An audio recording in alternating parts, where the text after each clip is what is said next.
What is going on, everybody? My name is Justin Fensterman, along with Ryan Hallam, and this is another edition of Fantasy Alarm Sports Talk here on FantasyAlarm.com. Got some Monday Night Football action to preview. Just one game left before we turn the page and head towards Week 12. Hallam, how are you? Doing great, man. It looks like it's going to be a good Monday Night Football. We've got the Rams, we've got the Bucks, two teams in NFC contention, and not only that, but a lot of good fantasy players in this one. So I was thinking about the total last night. I was looking in Vegas, the total being at 48. And at first I was thinking, you know what? I could see this going over. But now I'm a day later, thought about it a little bit more, and I want to make a smart wager. And now I'm kind of backtracking on it. I'm almost thinking the under, and because of the way Jared Goff has played the last couple of weeks. I mean, a real letdown spot versus Seattle that you think even Ryan Hallam, you can throw 300 yards and no touchdowns against. So with that, Ryan, I mean, do you think that this has a chance of going over? Are you feeling the under of this game before we get into the specifics? You know, this one, like you said, it honestly could go either way because these are obviously two pretty good offensive teams, but they're also two really good defensive teams. I would say elite defensive teams. They both have had games where they've been scored on, and they've both had games where they've really shut down the other side. I do think it's going to go over. 48 to me is 24 aside. I think there's enough playmakers on both sides that I think we should expect enough scoring to get there, even if Jared Goff, who, like you said, is wildly inconsistent. It's 310 yards one week, 195 yards the next. And the Bucks are one of the best pass defenses in football. But I think we're going to see enough points here to get to 48 tonight, though. So how exactly are you breaking down? Because you do our game previews at FantasyAlarm.com. So how exactly do we even begin with the Tampa Bay receiving corps? Because we saw Antonio Brown get targeted a lot. And so with that, that just adds a big ball of confusion because Mike Evans is still getting involved. You got Chris Godwin there. You got Gronk there. And a lot of guys there, plus the run game. So I feel like these are questions we're asking every week. So how do you decipher it, even all the way down to Ronald Jones? Who do you think are going to be the big-time fantasy producers tonight from the Tampa side? I believe that you're going to see Mike Evans get the Jalen Ramsey treatment for most of the night. So I think that is really going to limit his production. He is the one receiver of the three that I have the least amount of faith in. The one I like the most is Chris Godwin. Not only is the slot receiver tend to be the most targeted guy, but Troy Hill, the Rams slot corner, is the weak link of the secondary. He allows 75% of balls to be caught that are thrown at him. So I do believe that Godwin will be the focus of the pass game tonight. And I do like Antonio Brown as well. Like you said, he was targeted 8 times last week, and it really seems like he was brought in, let's face it, to be used. Tom Brady basically forced him on this team. He clearly has a rapport with this guy, which is still hard to understand. It's like the odd couple of all odd couples.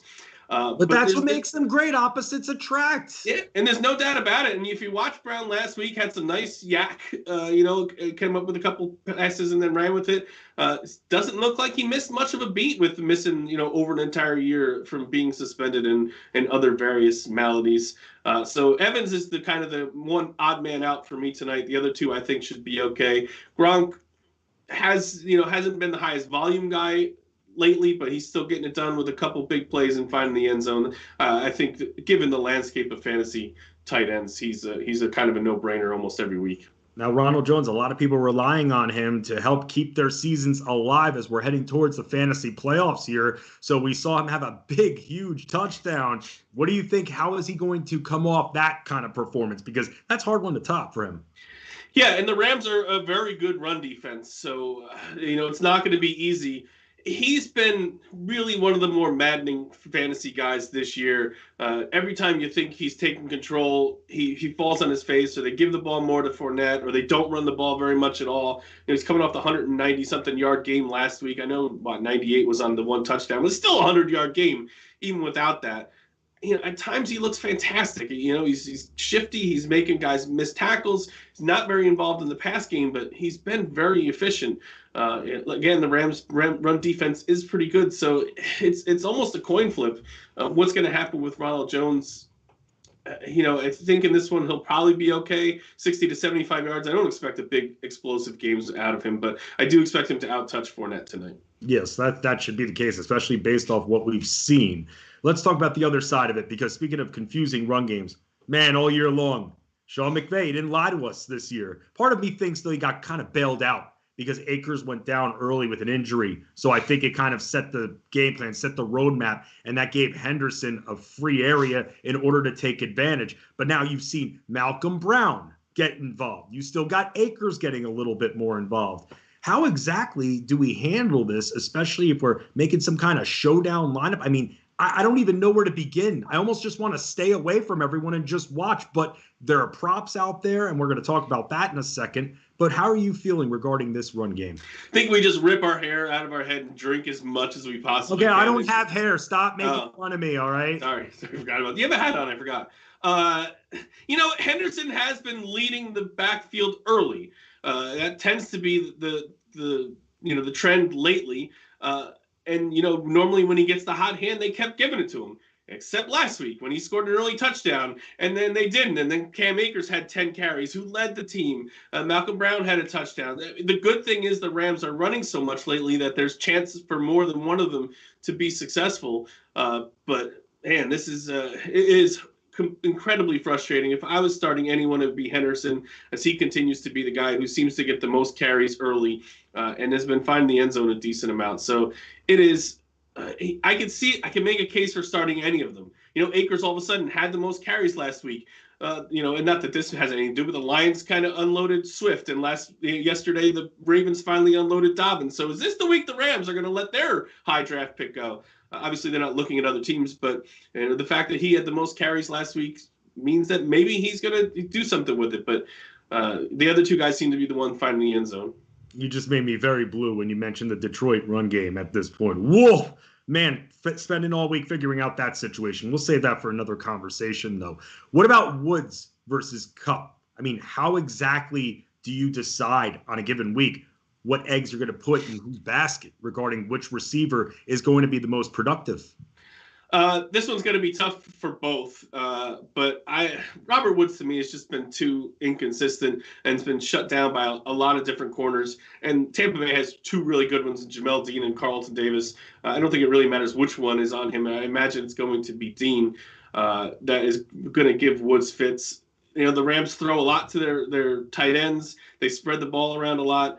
Sean Murphy-Bunting is their slot corner. He's, again, like with the Rams, the weak link of the secondary. So if I had to start one tonight, it would be Kupp. I don't have a whole lot of faith in either one. I think we're going to see a decent amount of running out of the Rams tonight, if as long as they're in the game and they can afford to do that. Now, what about Josh Reynolds? I mean, let's go over his targets over the last few weeks. I mean, he went from getting 4 or 5 in that area, and then all of a sudden week 7 came 8, 9, then the bye, and then 10 targets against Seattle. Was able to put together a game from that, and his most successful game essentially of the year. So now going up against this Tampa defense, do you give him a little bit of faith, or do you think that Tampa's going to start looking, hey, they're hitting this guy a lot, so maybe put a little bit more shine on him? Or do they stick with making sure they prioritize Woods and Kupp? Reynolds just doesn't seem to me like it's sustainable. It feels like once defenses start to catch up to this, which I imagine might start tonight, that this is kind of going to go by the wayside a little bit. I don't think I know he's not the most talented guy in the team by a long shot. I think he's found some decent holes. He's found a nice little role. He's getting a lot of volume. And the other guys tend to face, the better defenders, and he's been taking advantage of it. And of course, Seattle, like you said, most teams can move the ball on them. So I don't think that this is going to last much longer. I won't be surprised if Reynolds is kind of clamped down tonight. Like I said, Tampa's got a pretty good secondary to begin with. So it's just not a guy that I'm feeling for the rest of the season. I think this is kind of a short-lived kind of thing. Right. I mean, we did see it with J.D. McKissick finally coming back to earth all of a sudden. So, that's going to happen. All of a sudden, you're getting double-digit targets, and teams are going to be like, wait a second, now we got to stop that person and then make their other guys beat you. If they're so used to their routine, you got to take them out of the routine. Ryan, let's do something a little new that we haven't done before. All right. This is your idea, genius idea. Let's talk some props. Let's have a little bit more fun. What do you think about that? Love it. Props are the thing of the future, man. It's really gaining traction and really a lot of fun. So with Thrive Fantasy, Ryan, and I know you played on there a few times, man, and I know that you're looking once again. You gave us this idea. So for all of those, I'm in the state of Maryland, so I'm still trying to just look. I'm almost like a look but don't touch. So you got to tell me, man, when it comes to strategies for Thrive Fantasy, our partner here, fantasyalarm.com, what exactly can our subscribers expect, and how exactly do they win some cash? Well, first, of course, join through fantasyalarm.com/thrive with code ALARM. Get a first deposit match up to $250, which is above and beyond most other sites that give a match like that. But, they have all different kinds of games for all different kinds of sports. We'll go over NFL real fast since that's what we're talking about. There's generally 20 or so props to choose from. You choose 10. And they're all positions. So, and they give you the over under on different things. So let's say Jared Goff, his over under, I think is 275 passing yards, and they weighted a little bit. So if Tampa's a good defense, so chances are you're going to probably pick under on Goff. So they give you a point system. So say it's 90 if you pick under 275. But it's 110 if you pick over because it's a little less likely. Well, for this one, Ryan, it's 100 and 100. So it's almost like they're giving you a pick 'em with this one. Yeah, and so, some of them are like that. So and then out of your 10, you add up your points, and however many are in the contest and they pay out different amounts. I won yesterday. I'm having a lot of fun with it. I think it's a fun site, and it's a little different than another one of our partners, Monkey Knife Fight, where you're maybe picking one or two. This is you're picking 10 and then a couple for tiebreakers. So it really it's really gets you into the entire game more than just maybe one guy. What are your favorite kinds of props to bet? Because I'll tell you this, mine are reception props. I love betting over reception props. So I can see it going over. I'm going to bet it. Jacoby Myers has won me some money over the last few weeks. So when it comes to when I bet him, now what about you? Where do you stand with what props you like best? What do you feel most comfortable wagering on? The funny thing is I think the most that I've done have been a lot of quarterback passing yards is what I've done. I tend to stay away from some of the ones that do fantasy points because I don't know, it just seems a little bit harder to gauge rather than yards in production that I can see in the box score and watch and everything. So I think I've been choosing a lot of quarterback yardage over and unders. So let's go over just one there, okay? We're not going to go over every, okay? You guys are going to learn a little bit, and you're going to go to fantasyalarm.com, wageralarm.com as well to get more info. But still, let's give them maybe one or two that you're looking at. You mentioned you like yardage props here. So Jared Goff, 275.5. Now, the risk here, you get 100 if you bet the over, 100 points if you bet the under. So it's almost a pick 'em. So what are you feeling? He has 302 straight games in 3 of the last 5, but he's also had under 220 in 3 of the last 6. The Bucs, like I said, are a really good secondary. They're allowing about 223 yards per game through the air. And Goff honestly really struggles against good defenses. So to me, I'm all over the under on 275.5 for Goff. Yeah, and again, this is why I was concerned because last night when I was first looking at this game, I'm like, I feel it. I see it going over. But then I look more into the numbers, man, and I just feel like, now I'm not sure. And if I'm not sure, I'm not going to bet the total. And again, this is where props come into play. For instance, here's something that you have to be careful of because I'm noticing this Chris Godwin prop, 3.5 receptions. Now, you would think, but hang on, Hallam, there's an incentive here because when it comes to Thrive Fantasy, if you bet the over, you get 85. But if you want to be risky and ballsy, you bet the under 115. And I feel like, in the words of Admiral Akbar from Star Wars, it's a trap. That's the one that I kind of looked at the most. He's only had under 3 receptions once, and he didn't play that whole game. Every other game he's played, he's had over 3. They're dangling it to you, Hallam. They're trying to I know. Take the 115. And you know what? That's what's fun about it. It's like, makes you think twice. Like, this seems like a no-brainer to me. And then you're like, ooh, the 100, the extra bonus points. Maybe he leaves the game early. He's still got the busted hand. I can't do it. It's just been really consistent. Like I said, I don't think the Rams slot corner is all that great. I think he's going to be the most targeted receiver. I think over 3.5 is the smash play of the slate. Then remember, you're not going to get as many points, so you have to kind of balance it out a little bit. But don't be too cute with these either, because it seems obvious, but they're trying to entice you. The 115. Don't get too fooled by the points, because, hey, if you get all of your props right, the 10 that you pick, then that's going to get you a lot of points at the end of the day. So you got to think of it as a whole. So one more that we could talk about here. We don't even need to talk about this. Kicker props. Do you ever bet kicker props, man? Sadly, I have. Yes. I've lost because I always feel it's like 5, and I'm like, that's a field goal and 2. They want you to think that. That's why. And I've fallen into the trap. I've never bet a kicker prop before. I see it, I'm just like, really yucky. Seriously.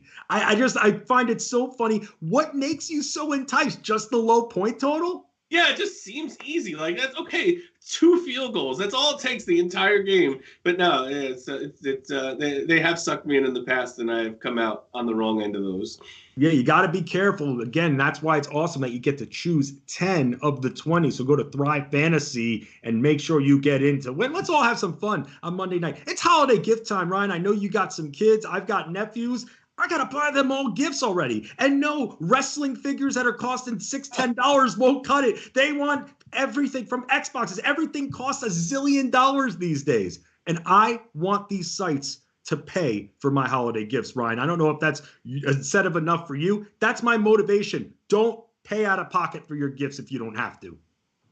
Sounds good to me, bro. Yes, sir. Let's talk about some of the other news and notes and takeaways from week 11 here, because we had an injury. While we had Justin Herbert flourish against the New York Plains, shocker, we lost Joe Burrow, torn ACL, torn MCL as well, man. And now the first thing that we all think about, obviously we hope he feels better and can start the season next year, week 1. That's going to be questionable, being that he got additional damage to that knee. But now with Finley there under center, what do you take away from the Bengals receivers, man? Because I got a hell of a lot of Tyler Boyd on my team, and I've got a lot of teams that are going to be either 7-4 or 6-5. And I need him to produce at least 10 points in half-point PPR. Well, here's the thing. I think that Boyd is the one guy who has the best chance of surviving this for 2 reasons. One is, again, the slot receiver tends not to be running deep routes. Finley has not shown a great arm in the NFL, great decision-making, great ability, or anything else that would involve the word great. But Boyd is just a reception machine. He has a great way of finding, holes in the defense, just sitting down and making catches. And he also, Finley did start 3 games last year for the Bengals, and Boyd was great in 2 of them. So I think he's the one guy that, has a chance to still be okay. AJ Green, if you're still playing that game, that's probably over. And T. Higgins, man, I hope it doesn't crush his value, but he had a drop yesterday, and then you could just, because of course what TV does for dramatic purposes, they continue to show the close-ups on his face, and it just seemed like he was almost mentally hampered by it. And I get making a mistake. We saw Michael Thomas make a pretty obvious drop as well. It happens from time to time. This guy's a rookie, though. There's a lot of extra pressure on him, and I just felt that after that happened, man, his head was just in the clouds, and I'm just hoping that he would be able to mentally rebound. But that's why you get the reps right there. And so that's something that we're going to have to focus on. And speaking of reps, we'll bring this up too while we're talking rookies. Were you a little surprised that Tua got benched?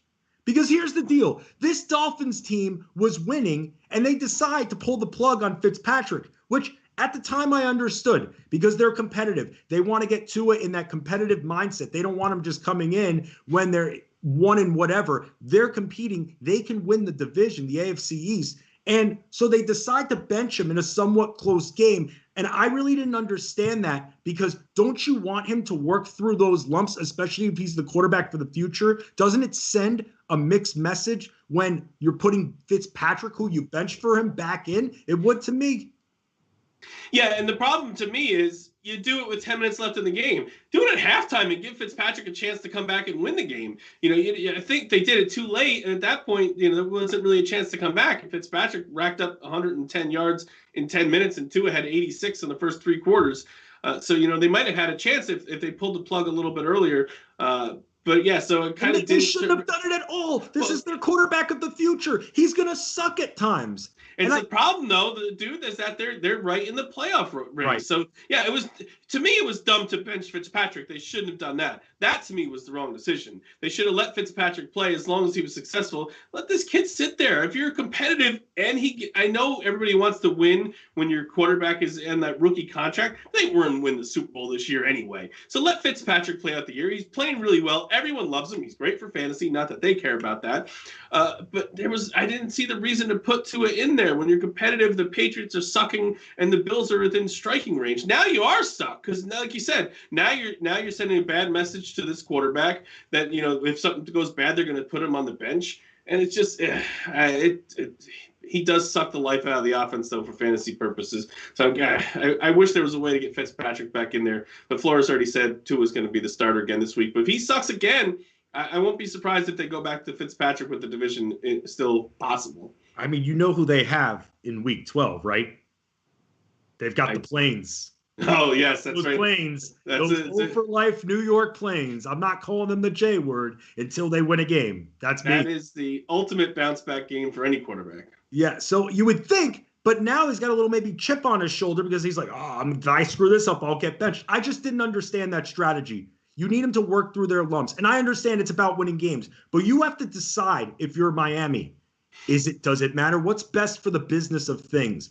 Winning games or making sure your young quarterback who you drafted as a top 5 draft pick gets the reps that he needs when thinking about the future? Like I said, I feel like it's a very confusing message. And now, because of that, if I was, let's just say, thinking of streaming Tua, if I was in a deeper format, now I'm kind of pulling back a little bit despite the matchup because of that, man. I don't know. And it's kind of like the deal with Taysom Hill and Jameis Winston here because, yes, I picked up Jameis Winston. They announced Taysom Hill is starting. That sucks. Did I drop Jameis Winston? No, I didn't. I kept him on a lot of my rosters just in case Taysom Hill screwed up and they decided to switch him halfway through. Didn't happen, though. And now I got to ask you this. Taysom Hill, moving forward, what did you think of his performance in Week 11? I mean, it was way better than I thought it was going to be. I'll be honest there. I kind of thought he was going to fall on his face and we were going to see Winston by the halftime. It clearly didn't happen. They didn't ask him to do a lot. I think he threw it 23 times, but he completed 18 passes, so he was very efficient. Michael Thomas got half the targets. So everyone who had Michael Thomas, gives Taysom Hill a standing ovation for his opening. I'm one of those people, baby. I am one of those people, man. I did. You know what I did? How I'm in 2 different leagues. I actually decided, and they were both auctions, I went after Michael Thomas. So I got on a discount in both the leagues, one of them being with industry people. I was shocked. And I went with Drew Brees. So I did a little QB wide receiver handcuff. Now that's not going to benefit me so much, and it hasn't benefited me really at all this year. But thank God, man, because I didn't get Taysom Hill anywhere. Thank God that he was able to hit Michael Thomas. Absolutely. And it wasn't, everything wasn't a check down. Alvin Kamara didn't catch a pass. He had 1 target, no catches. I think it's his only game without a catch his entire career. Is this a sign of things to come? Should Kamara owners be freaking out about that? I was just writing about that in the game previews before we came on. I don't think so. I mean, if we see it again, okay, red flag goes up. But it was his first game. I can't see them not throwing to Kamara all of a sudden. He is the focal point of the offense. I can't imagine all of a sudden a guy who catches 6 passes a game is just going to be not touched. But it wasn't like, Hill threw some down the field. I mean, not the long one to Emmanuel Sanders that he underthrew by 25 yards, and Sanders was still able to stop and come back. So clearly he can't throw deep. But, he did plenty more than enough. He had 220 yards. He ran for 50, ran in 2. One was kind of a designed run, but the other one was a scramble as he was a quarterback. So it wasn't like it was the Taysom Hill, Drew Brees, where they just kept designing him running plays. He did pretty well. Was it great? No. Is he going to continue to get some goal line carries as a quarterback, kind of like Cam Newton? I think he's going to. So I think he's definitely worked into super flex capabilities. Has he worked in the top 12? Not for me, not yet. It was the Falcons. They are one of the worst defenses. I need to see him a little bit more before I'm willing to talk about him in a 1-quarterback league. Yeah, vulturing touchdowns. Kamara owners are like, ooh, I need my receptions. And that's the thing. You do need your receptions. Big time. That's the problem. And you don't like seeing 1 target. So we're going to just put that as a one-off. And then we're just going to see what happens next. After the second time, now, like Ryan said, we're going to be freaking out a little bit, especially with the playoff push on the line, too, because Alvin Kamara has been one of the few sole survivor running backs that you took in the first round that's actually A, stayed healthy, and B, produced. So that you don't like to see when all of a sudden new quarterback comes in and then he doesn't do as well. Let's talk about a team that's done very well, especially in the air, and that's the Pittsburgh Steelers. It just sucks because, what was it? Juju Smith-Schuster's birthday yesterday. Happy birthday, Juju. Here's a flag. He slips on the flag, comes up late. The flag of all things. How 2020 is that? How week 11 is that? Everyone's turning the ball over, drop passes left and right, fumble-rooski after fumble-rooski, and then you have the icing on the cake. He slips on a ref's flag, of all things. So now just seemed like he came up lame a little bit, but now that puts some other focus there on other options as well. Because I'm just going to tell you this, man. Deontay Johnson on DraftKings, 5,900. I started him in all my lineups. That was too easy, man. When this guy stays on the field, he is going to get double-digit targets, should be every time out. Every time. Yeah, there's no every game he's played that he's came up, finished healthy, and it's been a few now. So this injury bug that he had earlier in the season seems to, I know I'm not going to knock on wood because you don't believe in that, but it seems to have passed him by, and he is just money. Chase Claypool seems to get a little more touchdowns, but Johnson is the bread and butter of the passing game. Juju is going to be in trouble this week. It's a quick turnaround. They're playing on Thanksgiving. Is he going to be able to go? That's a really big question. And Ryan, is the game going to be able to go? Because also we should point out that the Ravens are dealing with some COVID issues right now. We've been through this before, though. So let's not all start freaking out just yet. So we're just going to watch the news. We're going to stick with the news. But just to report that the Ravens are dealing with this, and they have a game in, less than 72 hours. So in a little over 72 hours, whatever, out of math. Yep, J.K. Dobbins, we're being told by our intrepid producer, Matt Sells, tested positive as well for COVID. So that could change everything right there, Hallam. Just, again, these reports that are coming out, while we want to wait for the news to update, hearing that right there, it's going to make you sweat. Yeah, that really puts a monkey wrench into the fact that he was the bell cow and did really well last week, and now we go back to the garbage that is Gus Edwards, I guess, if Ingram and Dobbins are both. Mark Ingram is such a non-factor. It's not even funny, man. I made one of the worst trades I made in the history of fantasy football. I traded Jamison Crowder for the guy weeks ago. I feel so stupid. I was so desperate, and I got completely fleeced. And it was almost because I thought maybe the week before, because Gibson was having his struggles, Antonio Gibson, I thought I could get him. I got fleeced, man, and I'm embarrassed by it. But that's the thing. We all make mistakes. We make these same mistakes too. You learn from them, right, Ryan? Yeah, so if he's tested positive also, that's probably going to take him out of Thursday's games unless one of these comes back as a false positive. So that means we're looking at the Gus Edwards show probably on Thursday, which against the Steelers' run defense is probably not going to be a very good show. What about on the other side, James Conner? I mean, you got vultured with that touchdown by Benny Snell. Trust me, man, that was my reaction too. Because I thought he was going to be, I've been talking Slate Busters, essentially, playing off Ghostbusters with Jen Piacenti on Alarm After Hours on Sirius XM. And when it comes to Slate Busters, players that were going to break the slate, I thought James Conner was going to be that guy, despite the amount that Ben Roethlisberger was throwing. I thought it was a great matchup with Jacksonville. And then he gets, and he did well. But then it could have been that much better, but he got vultured by Benny Snell, and that just ticked me off, man. So what do you think moving forward with him? I've been fighting it off and be like, but it's hard to ignore anymore. This is 3 weeks that it just hasn't been there. He's not getting the carries, despite the fact that they're playing bad teams and crushing them. So it's just they've decided to just continue to throw the ball rather than give it to him and just let him, milk out the clock. Snell, I think, had 7 carries yesterday, which is a decent chunk into Conner. I am officially concerned about his fantasy, consideration going forward. What about the amount that Ben Roethlisberger has been throwing? Do you think that is going to start to drop off a little bit? Because he throws a lot, and he hits his targets, too. That's the big thing. We're just talking about Johnson. We were talking about Chase Claypool, you and I, before the stream even began, who I know that you're in on for obvious reasons. Red zone targets. Speaking of red zone targets, Eric Ebron. And this is what I wanted to ask you about, because I was debating this all week with Adam Ronis in SiriusXM. Eric Ebron. Would you say he is, because the tight end position is what it is he a safe tight end, would you say? Despite that, he has a ton of other options to work around. I can't call him safe, and here's why. And it's because without those touchdowns, he's going to screw you, because he hasn't had a lot of yards and catches. He's just been consistently catching touchdowns. So on one of those games where the touchdown goes bye-bye, you're going to be really unhappy. That's not good. I don't want to be really unhappy. Let me tell you. Someone that always makes me very happy, Ryan Hallam at Fighting Chance writes the game. Yes, you, Ryan. Yes, I know. Never been told that before. Hey, first time for everything, my man. But I will say this, Ryan is writing his game previews, as you can catch all the time on fantasyalarm.com. Every single week, puts his heart and soul into them, as we all do. The entire staff does into all of our work, because when you win, we win. And speaking of winning, the Black Friday special is still on. It's live. It's hot. $97. All of our products, fantasyalarm.com/Black Friday. All our products from 2022, over a year of domination just for you. Because as I always say, and Ryan, wait, are you saying no? What are you saying? No, I can't believe it's $97. Oh, you scared me. I'm like, did I say something wrong? No, I just don't.